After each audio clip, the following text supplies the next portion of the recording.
Hello and welcome to What's Your Story? I'm your host, Dr. Lilo Schuster, here at the studio of the Vocal Gymnasium, and it's located at the Noyes Cultural Arts Center in Evanston. I have two terrific guests. My first guest is Wendy Morgan. She is a vocal coach, she is a professional singer, and she's also a children's music artist. After we speak with Wendy, then I'm going to be talking with Jamie Lampert. Jamie is a student here sometimes with the Vocal Gymnasium. She also has auditioned for The Voice, and she is a vocal artist. So let's first start with Wendy Morgan with the Vocal Gymnasium. I'm sitting here at the Vocal Gymnasium with Wendy Morgan, and she is actually the founder of the Vocal Gymnasium, and she has so much information to talk to us about. Let's get started with your vocal background, your history of music. Sure. Well, I'll tell you that when I started singing when I was 13.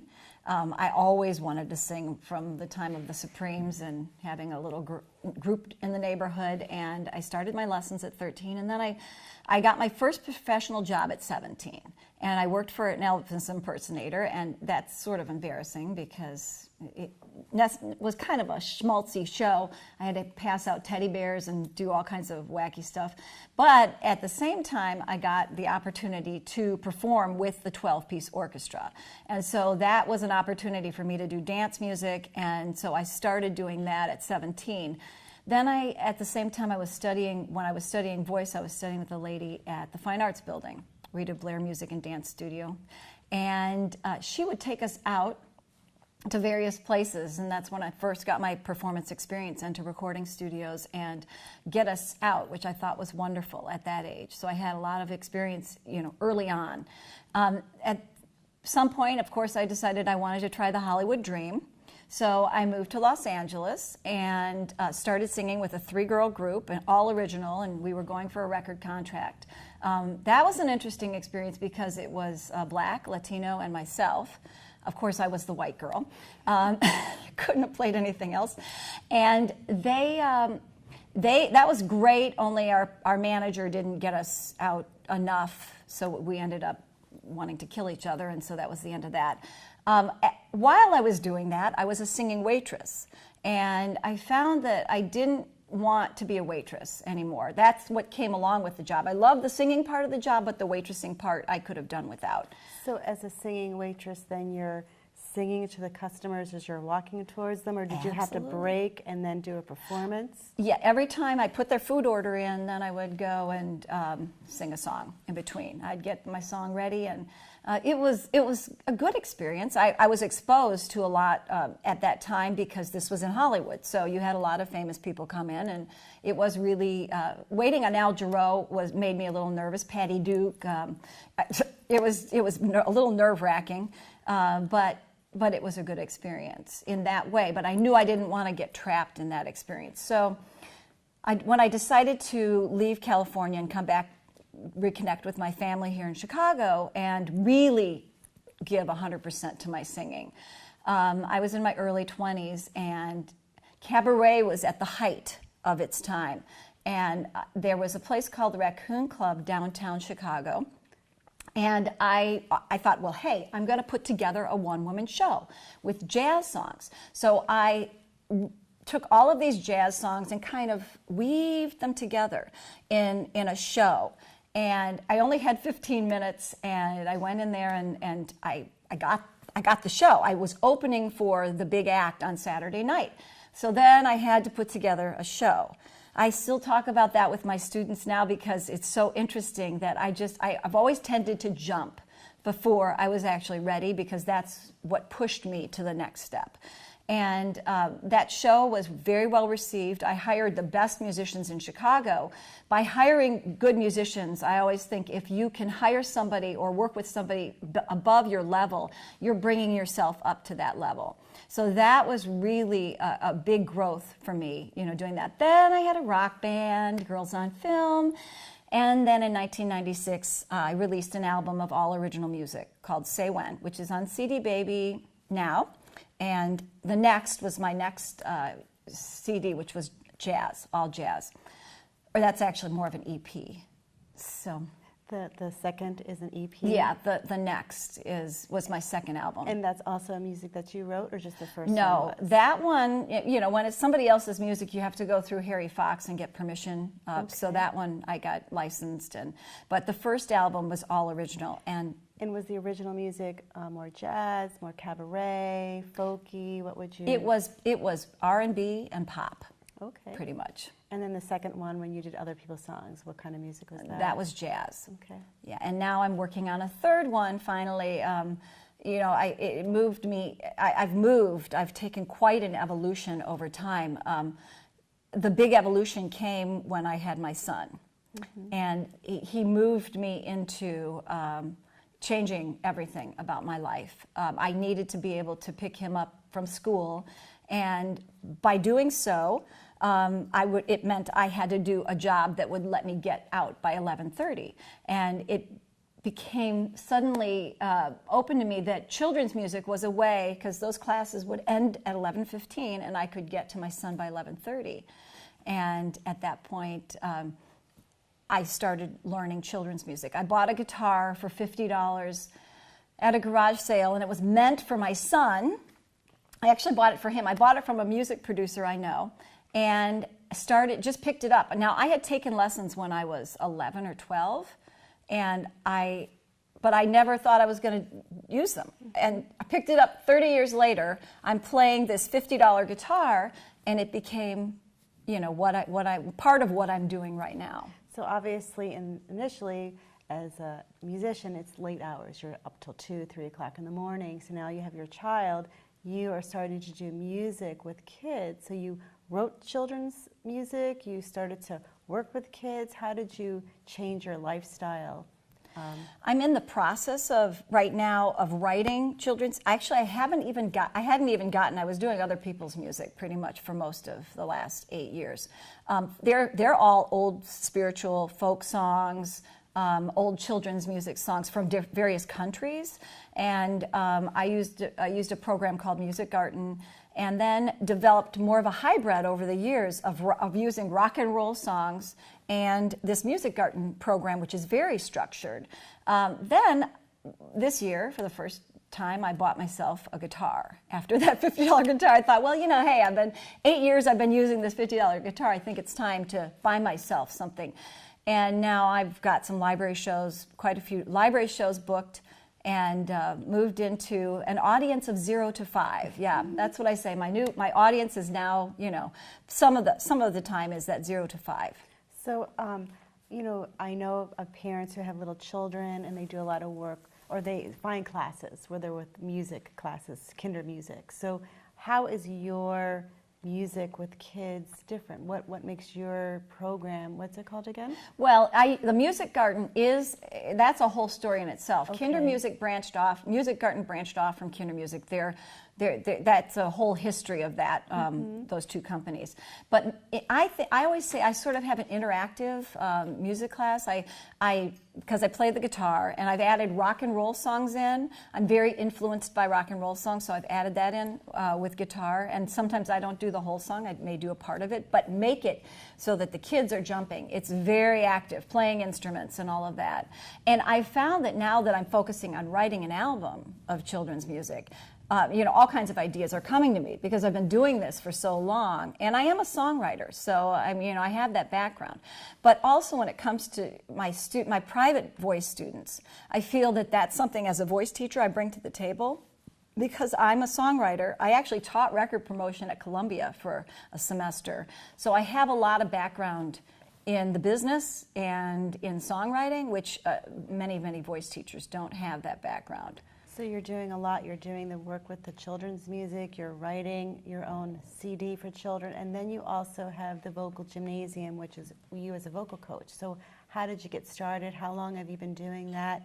And it sounds like you have a lot of things that you can give to your students, that you can offer your students as a vocal coach. Yeah, you know, with that, it sort of happened around the same time. I had to do something else during the day. So I went to interview for the Music Institute, and I started there. And I still work for the Music Institute part-time, but the Vocal Gymnasium, I decided I wanted my own voice company, and I wanted to be able to be abroad. I wanted to cover the children's music events, events that I put on performing myself, and now it's turned into library shows as well.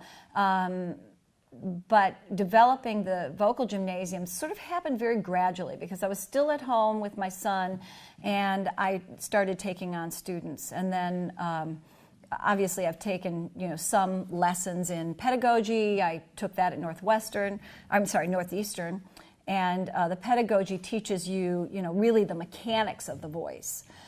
Speech level singing, I had tons. I'd been studying from 13 to my late 20s. So I love to say to my students, I was a professional teacher, or student before I was ever a teacher. Mm-hmm. I have made every mistake in the book.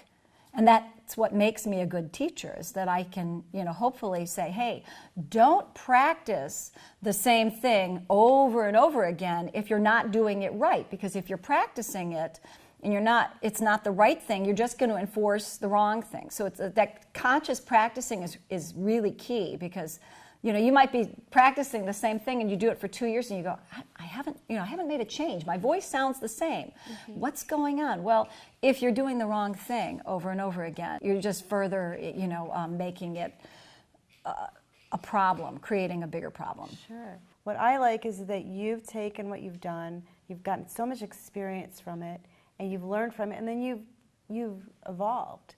You've had different kinds of music that you sang, and now that you're a mother, you're changing it to fit into his world, your world, and it sounds like it's something that you love. And that's just one of the things with what's your story, is talking to people, doing what they love, being flexible, finding what their passion is, and it sounds like that's what your passion is the music.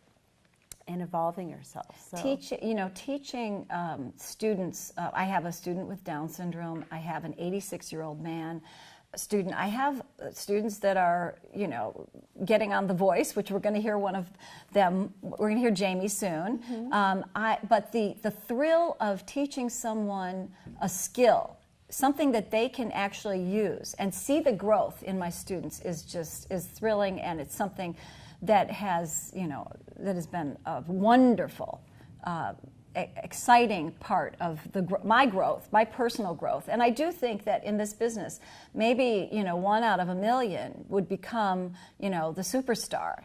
But there is a way, if I can show people, and especially older students, I really feel they need a lot of attention, because they have been told their dreams need to be cut. No, you can't do that, you're too old, or they have ways of limiting themselves. And I think to be able to help someone expand past what our society says they can or cannot do is really, really important. Okay, so that's terrific. If you love to sing, then you can always come to Wendy with the Vocal Gymnasium, and we are going to get a demonstration with you and Jamie of how you would do like a coaching session. Great. As a vocal coach. We'll Thank show you right now. Absolutely. Okay, thanks. All right, we're going to start out real nice and easy with the bubbling.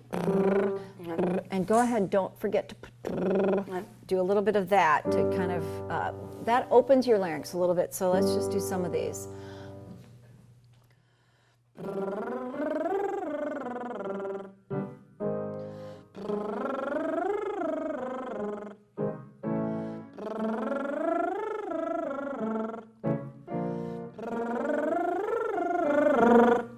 Keep your low breath, especially as we get higher.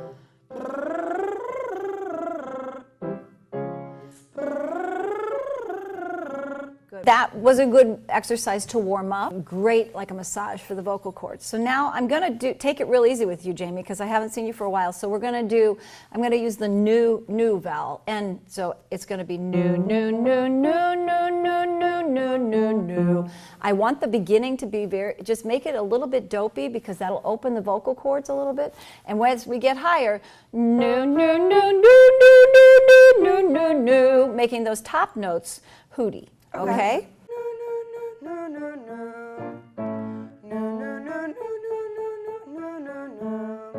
Dropping down to chest. Excellent.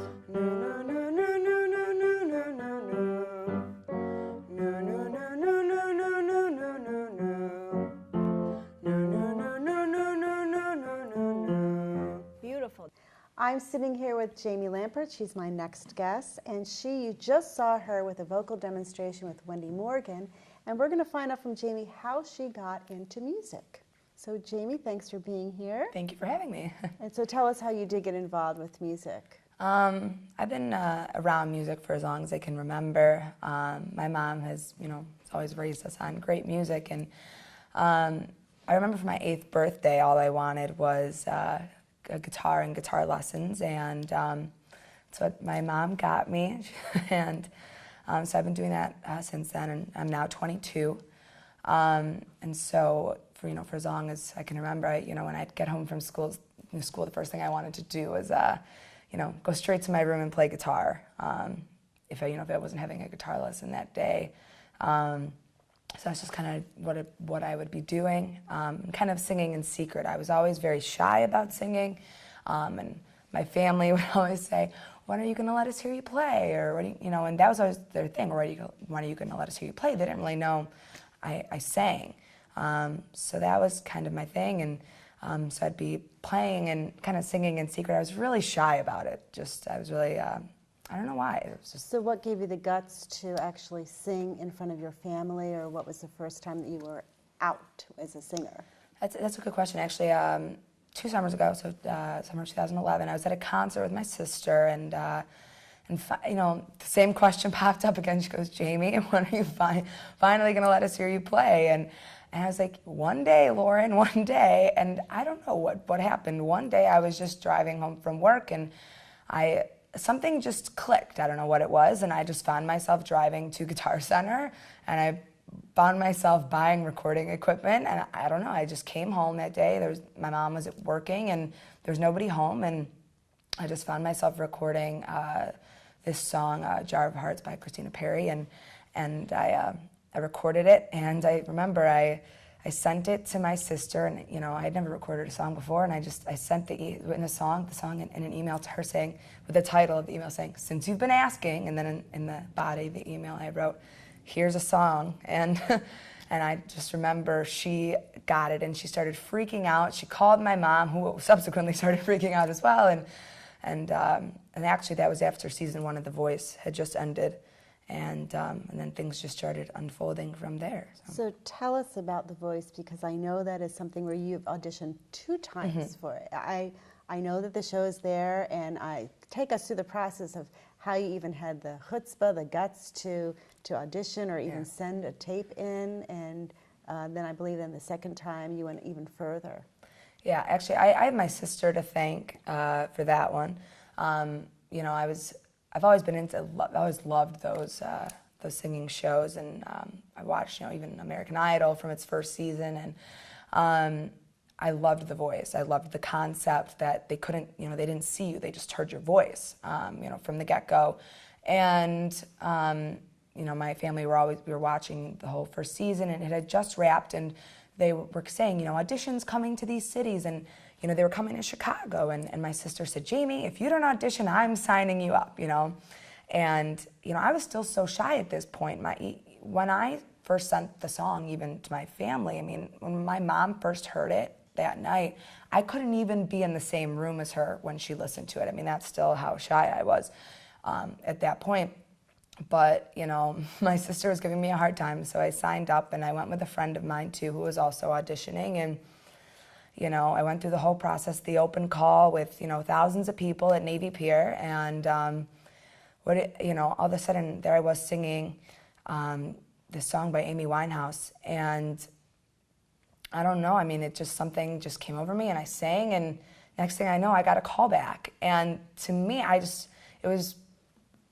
something about it was just so exhilarating. I thought that could never happen for me, here I am sitting with this red slip, from The Voice, and it says, Jamie Lampert, call back, and it was so exciting for me. And so 2 days later, I went back, and I had these songs prepared, and I did a callback, and I thought it went pretty well. And you're with these other casting directors, and they said no to me at that point, but they said keep practicing.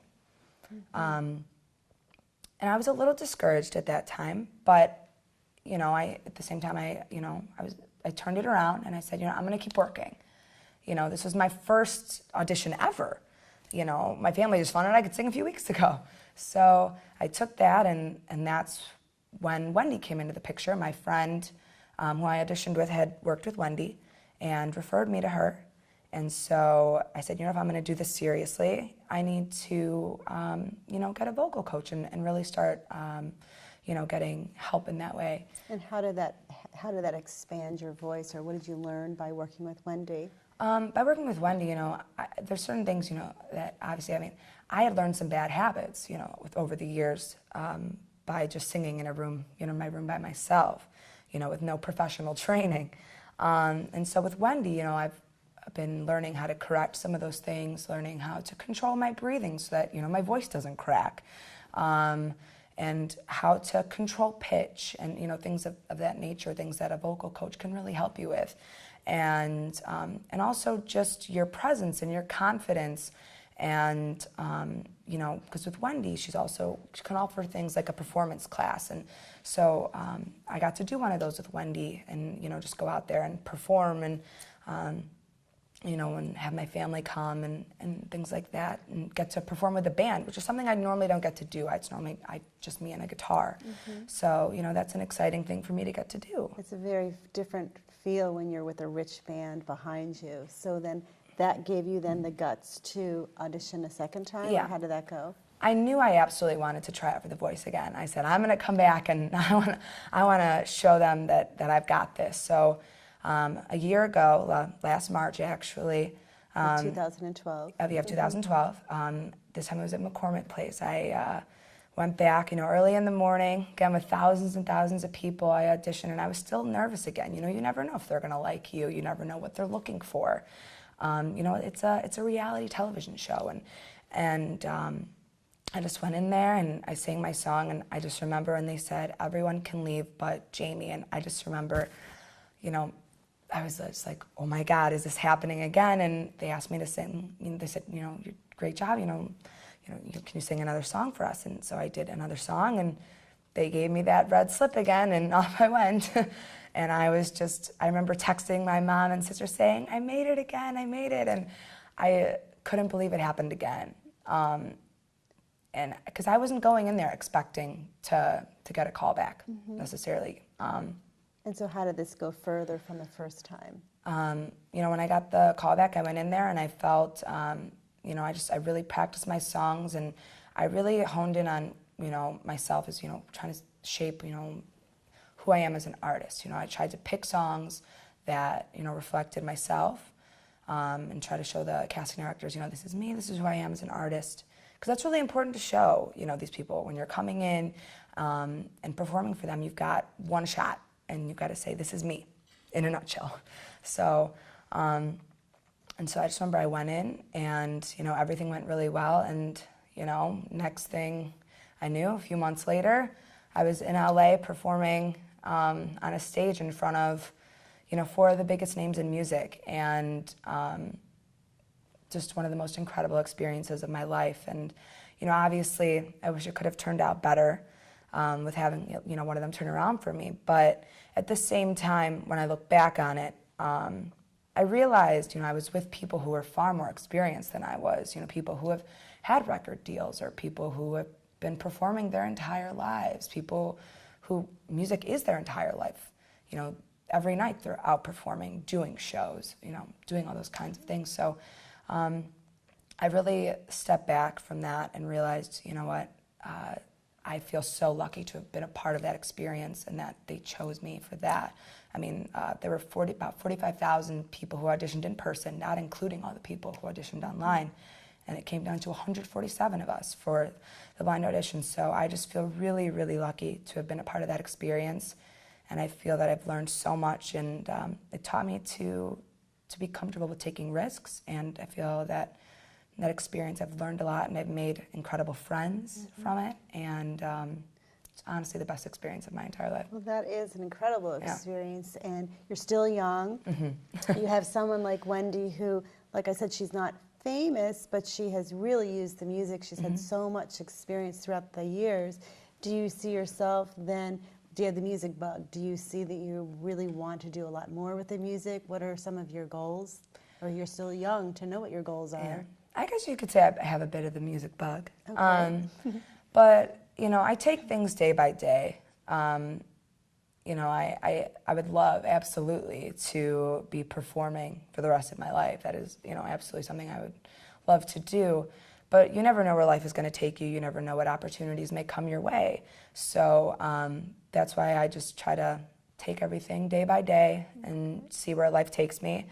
And if that is what happens for me, then great. But if something else comes my way and life has other plans, then so be it. But so that's just kind of how I'm taking things for now. Wonderful. Well, it has been such a pleasure to talk to you. I know that as far as music, you're going to end the show with a song that you're going to be singing. I know that you write songs, you're a songwriter, but this song is somebody else's song. So whose song is this? This is a song called Troublemaker by Ollie Murs. It's presently a really popular song on the charts, so I'm excited to be singing it for you. Great. Well, thank you once again for being here, Thank for you for having showing me. us your vocal demonstration. I wish you only the best. Thank you so much. And let's end the show with Jamie Lampert singing for us on the show. You're troublemaker, troublemaker.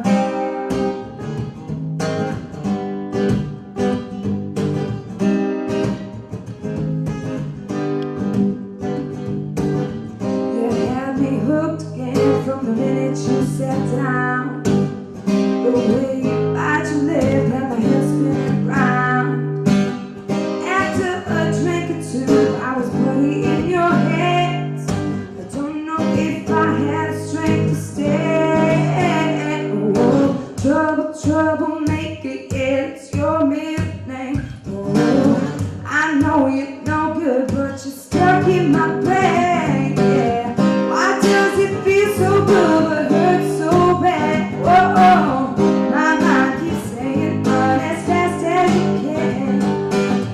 I say I'm done, but then you want me back. Whoa, I swear you're giving me a heart attack. Troublemaker, it's like you're always there in the corners of my mind.